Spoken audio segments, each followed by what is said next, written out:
আজকে বর্তমান যুগে আজকে পড়াশোনা না করে আজকে জুব্বা পরিধান করে মাথায় টুপি দিয়ে আজকে আপনি ইউটিউবে আবল বক্তব্য শুনতে পাবেন যে নবী মুস্তাফার শানকে এরা কিভাবে কমায়। এদের আকীদা যে নবী কিয়ামতের ময়দানে শাফাআত করতে পারবেন না। আমরা আহলে সুন্নাত আমাদের আকীদা নবী কিয়ামতের ময়দানে আল্লাহর হুকুমে আমাদের জন্য শাফাআত করবে। জোরে বলো সুবহানাল্লাহ।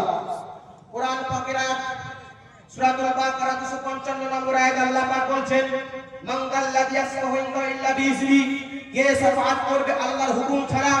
ওই কিয়ামতের ময়দানে আল্লাহর হুকুম ছাড়া কে শাফাআত করবে? কোরআন থেকে স্পষ্ট যে আল্লাহ কাউকে যদি হুকুম দেয় তবে আল্লাহ পাকের সেই কঠিন কিয়ামতের ময়দানে সেই ব্যক্তি শাফাআত করতে পারবে। চলুন আপনাকে নিয়ে যাই হাদিসের দিকে।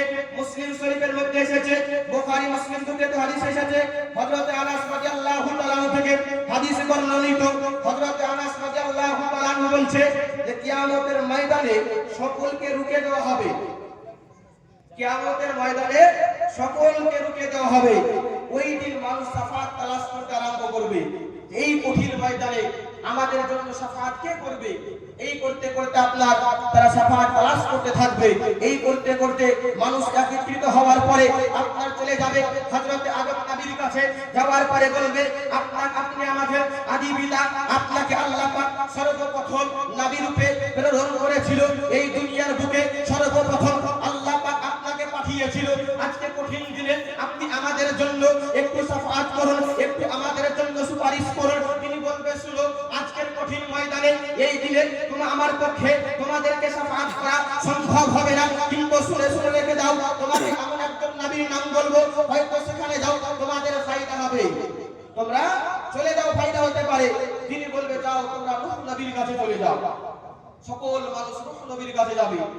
বলে আপনি আমাদের জন্য এই কঠিন ময়দানে আজকে আমাদের জন্য শাফাআত করুন। তিনি বলবে শুনো, আজকের ময়দানে আমি তোমাদের কোনো কাজে আসবো না।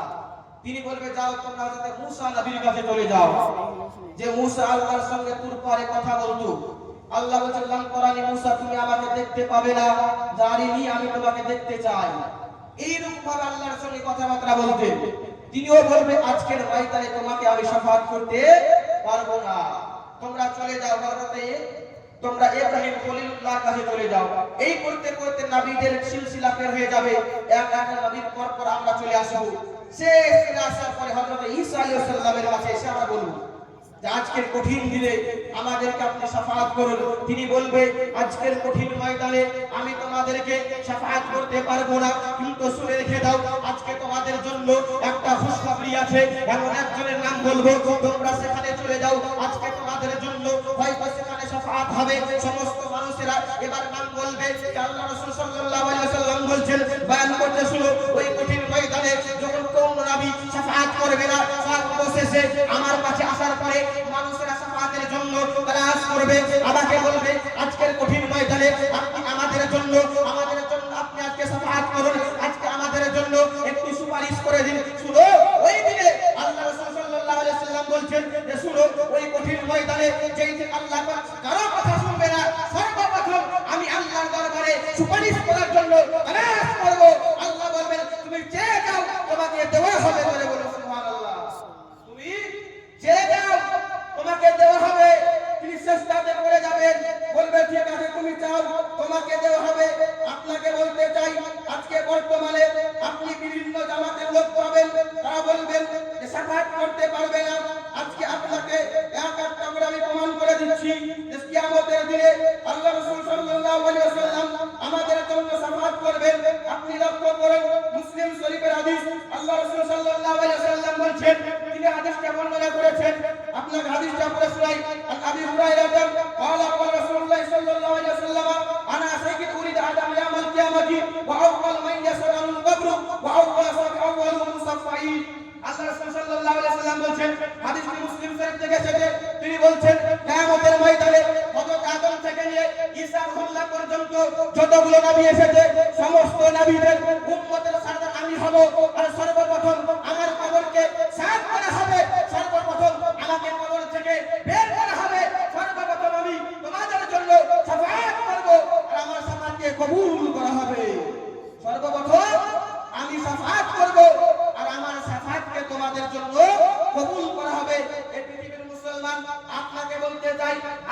বর্তমানে বিভিন্ন রকমের আপনি আকীদার মানুষ পাবেন, যারা মানুষের ঈমানকে নষ্ট করার জন্য আজকে বেরিয়েছে। আপনাকে বলবে নবী শাফাআত করবে না, নবীর ওসিলা চলবে না, নবীর নামে দোয়া করা চলবে না, ইয়া করা বেদাত, ওয়া করা বেদাত। অথচ কোরআন সেটা ঠিকমতো বোঝেই না। একটুকু নয়, এই রকম আপনাকে অনেক হাদিস দিতে পারবো যে নবী কিয়ামতের ময়দানে আমাদের জন্য শাফাআত করবেন। এবং আল্লাহ রাসূল সাল্লাল্লাহু আলাইহি ওয়াসাল্লামের অনেক এমন হাদিস পাবেন যেখানে তিনি বলছেন যে আমি তোমাদের জন্য শাফাআত করব। এবার আসুন আপনাকে আরেকটা হাদিস আমি পড়ে শুনি। কিয়ামতের ময়দানে আমাদের জন্য আল্লাহ রাসূল কেমন ভাবে কাজে আসবেন এবার আপনাকে বুঝতে হবে। আজকে যারা বলবে যে আমাদের জন্য কিয়ামতের ময়দানে আমাদের জন্য নবী শাফাআত করতে পারবে না, বুঝে নেবেন এর ভিতরে ভুল ঢুকে আছে, কারণ এরা কারো দুশমন না, এবার আল্লাহ রাসূলের দুশমন। আপনাকে এবার কোথায় থেকে হাদিস দিই, আল্লাহ রাসূল সাল্লাল্লাহু আলাইহি ওয়াসাল্লাম কিয়ামতের ময়দানে আমাদের জন্য শাফাআত করবেন। ওয়ান আবি হুরায়রা ক্বালা নবী সাল্লাল্লাহু আলাইহি ওয়াসাল্লাম ক্বালা আসহাবুন নাসি বিশাফাতি ইয়াউমাল কিয়ামাতি মান ক্বালা লা ইলাহা ইল্লাল্লাহ খালিসান মিন ক্বাবলিহি। বুখারী শরীফের হাদিস থেকে হযরত আবু হুরায়রা রাদিয়াল্লাহু তাআলা বলেন কিয়ামতের ময়দানে ওই ব্যক্তি সবচেয়ে লাভবান হবে যেই ব্যক্তি খালিস দিলে মন থেকে একবার লা ইলাহা ইল্লাল্লাহ পড়েছে। ওই ব্যক্তিও তার জন্য আমার শাফাআত হবে কিয়ামতের ময়দানে, তিনিও শাফাআত করবেন। এবার আসুন আপনাদের যুগে এই বর্তমান সমাজের মধ্যে বিভিন্ন রকমের আকীদার মানুষ বেশি আছে যে ইয়া করা চলবে না, ওয়া করা চলবে না, আপনার হাত তুলে মুনাজাত করা চলবে না, নবীর ওসিলা নিয়ে দোয়া করা চলবে না, নবীর ওসিলা নিয়ে দোয়া করা চলবে না, এই রকম বিভিন্ন আকীদা আপনার ভিতরে দিবে। কিন্তু কোরআনে স্পষ্ট ভাষায় ওসিলা শব্দই ব্যবহার করা হয়েছে। আপনি সূরাতুল মাইদা খুলে দেখুন 35 নম্বর আয়াতের মধ্যে আল্লাহ পাক বলেছেন ইয়া আইয়ুহাল্লাযীনা আমানু তাকুল্লাহা ওয়াবতাগু ইলাইহিল ওয়াসিলাতা। হে তো ঈমানদার ব্যক্তিরা, তোমরা আল্লাহকে ভয় করো এবং তোমরা তার নিকটে ওসিলা পেশ করো। জোরে বলো সুবহানাল্লাহ। কোরআন পাকের মধ্যে স্পষ্ট আয়াত, কাল কিয়ামতের সকাল হয়ে যাবে, কিন্তু এদের পক্ষে একটা আয়াত সম্ভব হবে না যে ওসিলা নিয়ে হারাম। আজ থেকে বহুত পূর্বে 6 বছর পূর্বের কথা বলছি, ডক্টর জাকির নায়কের লেকচার, তিনি বলেছিল কোরআন শরীফে 25টা আয়াত আছে যেখানে বলা হয়েছে সুপারিশ হারাম। আইলে সুন্নাতের ব্যক্তি একজন যাওয়ার পরে বলছে হুজুর আপনি বলেছেন 25টা ওসিলা হারাম, 25টি আয়াত আছে যেখানে আল্লাহ বলেছে ওসিলা হারাম। একটা আয়াত যদি দেখিয়ে দিতে পারে আমি ওসিলা ছেড়ে দেব। আলহামদুলিল্লাহ আজ 6 বছর পর হয়ে গেল, এখন পর্যন্ত ওর ক্ষমতা হয়নি যে একটা আয়াত দিবে। আলহামদুলিল্লাহ আমরা আহলে সুন্নাত ওয়াল জামাত, আমাদেরকে বলো তোমাকে আয়াত দেওয়ার পায়জামা পর্যন্ত খুলে যাবে।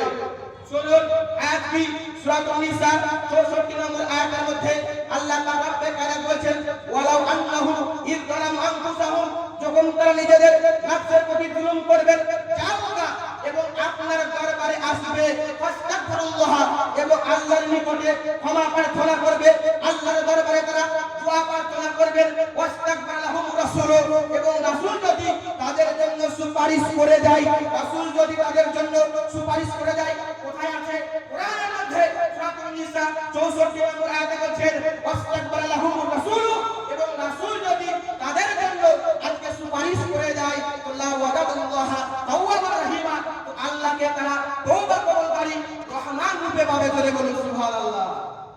কোরআনের আয়াত, হাদিস দিলে বলবে জয়ীফ, হাদিস দিলে দুর্বল, হাদিস দিলে বলে বানায় না।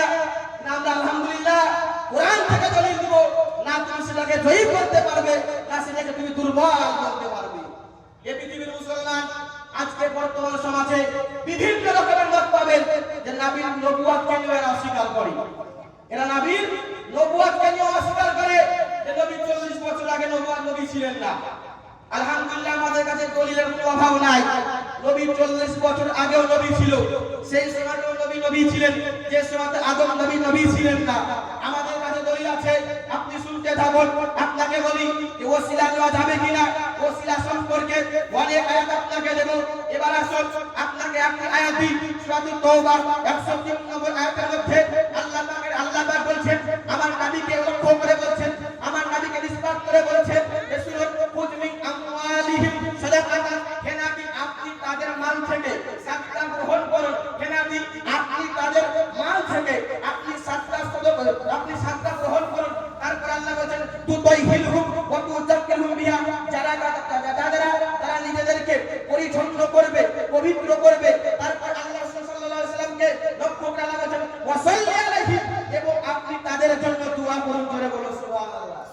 ওয়া সাল্লি আলাইহিম, নবীকে হুকুম দিচ্ছে হে নবী আপনি তাদের জন্য দোয়া করুন। তারপর আল্লাহ রাসূল সাল্লাল্লাহু আলাইহি ওয়াসাল্লাম লক্ষ্য করে বলেন ইন্না সালাতাকা সাকানুন লাহুম, নিশ্চয় আপনার দোয়া তাদের জন্য শান্তিময়। জোরে বলুন সুবহানাল্লাহ। নিশ্চয় আপনার দোয়া তাদের জন্য শান্তিময়। আচ্ছা, আমরা ফাতিহার ব্যবস্থা করি কিনা? আজকে আমরা মিলাদের ব্যবস্থা করি, ফাতিহার ব্যবস্থা করি, আমরা দোয়াকে যদি ধারা লাগিয়ে বলি কোনো লাভ নাই। আলহামদুলিল্লাহ, যে কারোর জন্য দোয়া করলে লাভ হয় না সেটারও তো কোরআনে আছে। যেই সময়তে হযরত ইউসুফ আলাইহিস সালামকে আজকে কুয়োতে ফেলা হয়েছে আমরা সকলেই জানা। তার ভাইরা তাকে কুয়োতে ফেলে দিয়েছিল। তারপরে তিনাকে কিছু ব্যবসায়ীরা রাস্তা দিয়ে চলে যায়, দেখতে পেলে যে বাচ্চাকে তুলে নিয়ে যাওয়ার পরে তারা পানি তৃষ্ণা যখন পায় কুয়োতে, যখন তারা পানি তোলার জন্য ফেলে, আপনার সেখান থেকে হযরত ইউসুফ আলাইহিস সালামকে তারা পায়। তারা খুশি হওয়ার পরে চলে গেল মিশরে যাওয়ার পরে তাকে বিক্রয় করে দিয়ে, আস্তে আস্তে সেখানে যখন তাকে বিক্রয় করে দিয়ে চলে এলে, তারা সেখানে হযরত ইউসুফ আলাইহিস সালাম বড় হওয়ার পরে নবুয়তকে প্রচার করলেন। এবার তার ভাইরা নিজেদের ভুলকে বুঝতে পারলেন। তারপরে তার বাপকে লক্ষ্য করে বলেন কোরআন শরীফের আয়াত সূরা ইউসুফ ৭ নম্বর আয়াতের মধ্যে বলেন ক্বালু ইয়া আবা নাস্তাগফির লানা যুনুবানা ইন্নাহু লাখাতির, হে আমাদের আদি পিতা, তারা বলল শুনুন হে আমাদের আদি পিতা, নিশ্চয় আমরা ভুল করেছি, আপনি আমাদের জন্য আল্লাহর দরবারে দোয়া প্রার্থনা করুন। জোরে বলুন সুবহানাল্লাহ। তিনি কি বললেন? হযরত ইয়াকুব আলাইহিস সালাম বলেন ক্বালা সাওফা আস্তাগফিরু লাকুম রাব্বি, তিনি বলেন নিশ্চয় শীঘ্রই তোমাদের জন্য আমার রবের কাছে দোয়া করব। জোরে বলুন সুবহানাল্লাহ। হাজারো দলিল দিতে পারা যাবে দোয়া সম্পর্কে, যে নবীদের ওসিলা নিয়ে দোয়া করা যায়। হযরত ইয়াকুব আলাইহিস সালামের অন্যান্য বেটারা হযরত ইয়াকুব আলাইহিস সালামের ওসিলা নিয়ে দোয়া করেছিল। যেই সময় হযরত ইয়াকুব আলাইহিস সালাম নিজের ছেলেকে হারালেন, তিনি কান্না করতে করতে নিজের জ্যোতিকে হারিয়েছিলেন। হযরত ইউসুফ আলাইহিস সালামের চাদর ওসিলায়, জুব্বার ওসিলায় সে আবার জ্যোতি ফিরে পেয়েছিল। জোরে বলুন সুবহানাল্লাহ।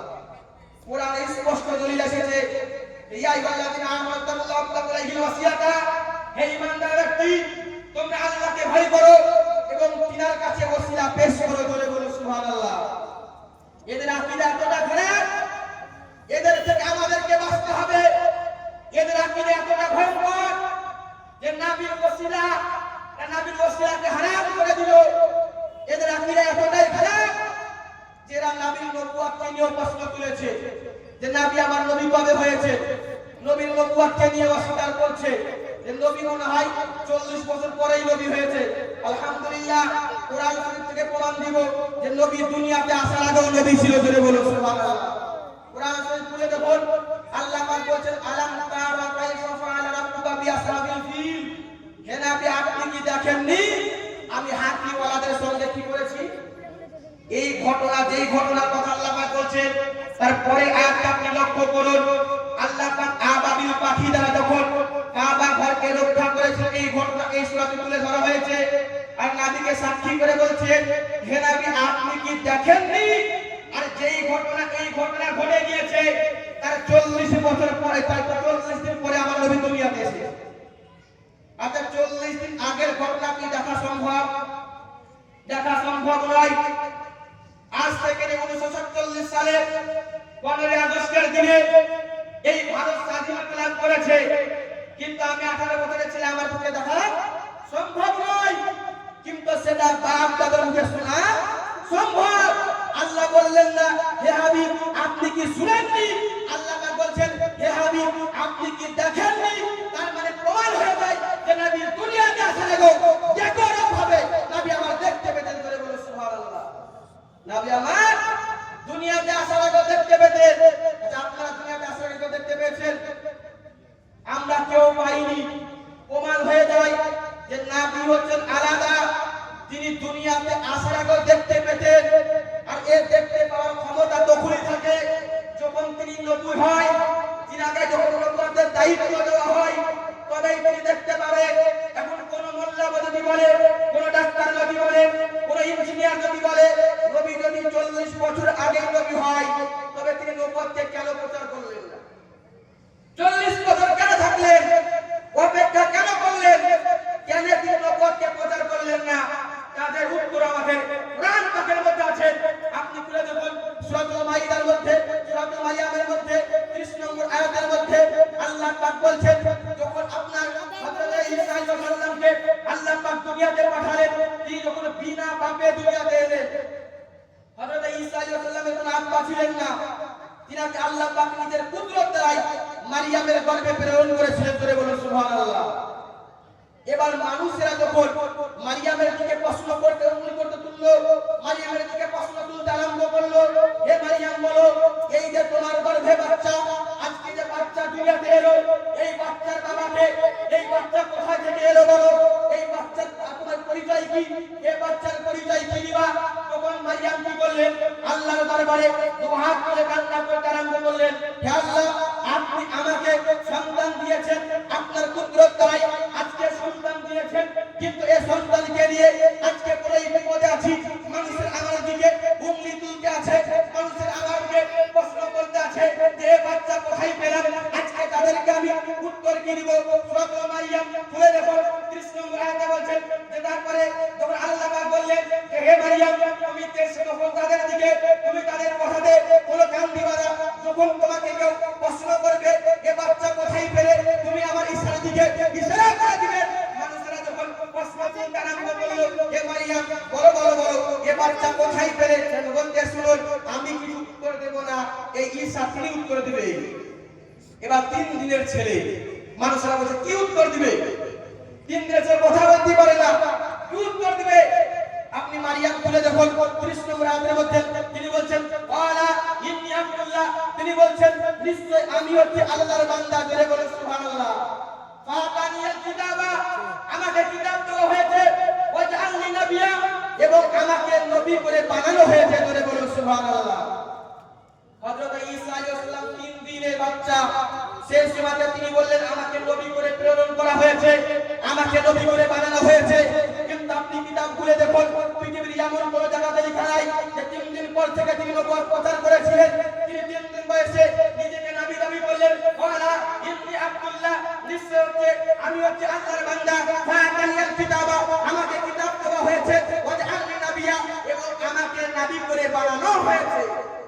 কিন্তু আপনি কিতাব খুলে দেখুন, হযরত ঈসা আলাইহিস সালাম 30 বছর বয়সে নিজের নবুয়তকে প্রকাশ করেছিলেন।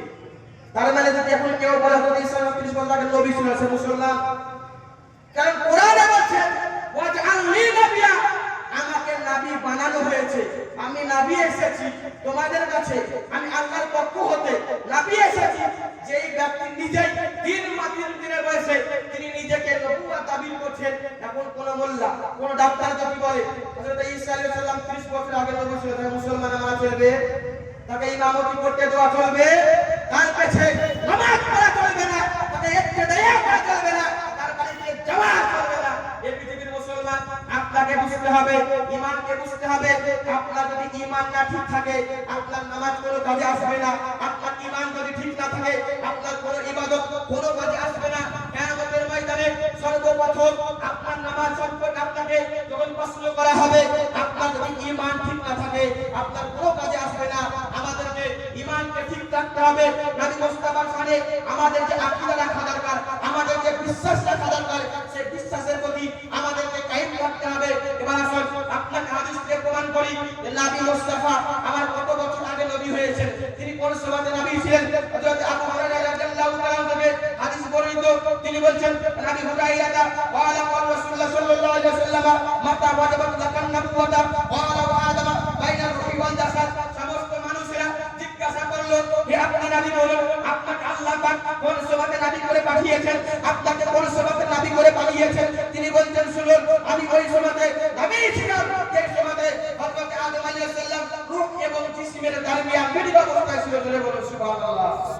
তিনি বলছেন হযরত আদম আলাইহিস সালাম যেই সময়তে রূহ এবং জিসমের মিলিত অবস্থায় ছিল, আমি সেই সময়তে নবী ছিলাম।